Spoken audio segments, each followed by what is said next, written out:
BTR নির্বাচনের আগে শুক্রবার নির্বাচনী ইস্তেহার প্রকাশ করল অসম বিজেপি। রাজ্য বিজেপি কার্যালয়ে ঘোষণাপত্র প্রকাশ অনুষ্ঠানে উপস্থিত ছিলেন অসমের মুখ্যমন্ত্রী হিমন্ত বিশ্ব শর্মা, রাজ্য বিজেপি সভাপতি দিলীপ শইকিয়া প্রমুখ। মুখ্যমন্ত্রী বলেন, নদীমাতৃক বিটিআরের সর্বাঙ্গীন উন্নয়নে বিজেপি সরকার প্রতিশ্রুতিবদ্ধ।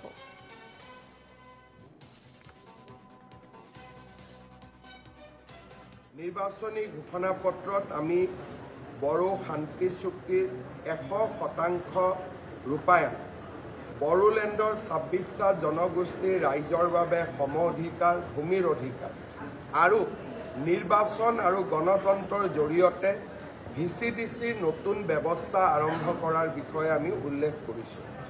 BTC এটা নদী মাতৃক অঞ্চল। অজস্ৰ নৈ আৰু উপনয়ে BTC ৰাইজৰ মাজত যোগাযোগৰ ব্যৱস্থাটোত এক প্ৰত্যাহ্বানৰ সৃষ্টি কৰিছে। BTC নদী আৰু উপনদীসমূহক দলঙেৰে সংযোগ কৰাৰ বাবেও আমি এখন বিস্তৃত আঁচনি আমাৰ নিৰ্বাচনী ঘোষণাপত্ৰত আমি প্ৰকাশ কৰিছোঁ।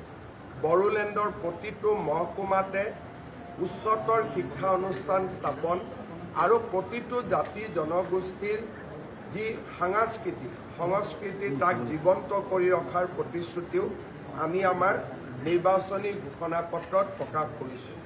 বড়োলেণ্ডৰ 5 লাখ মহিলালৈ অৰুণোদয়, 5 লাখ মহিলালৈ গেছৰ ৰাজসাহায্য, 5 লাখ মহিলালৈ মহিলা উদ্যমিতা আঁচনিকে ধৰি নাৰী সবলীকৰণৰ কেইবাটাও দিশ আমি নিৰ্বাচনী ঘোষণাপত্ৰত উল্লেখ কৰিছোঁ।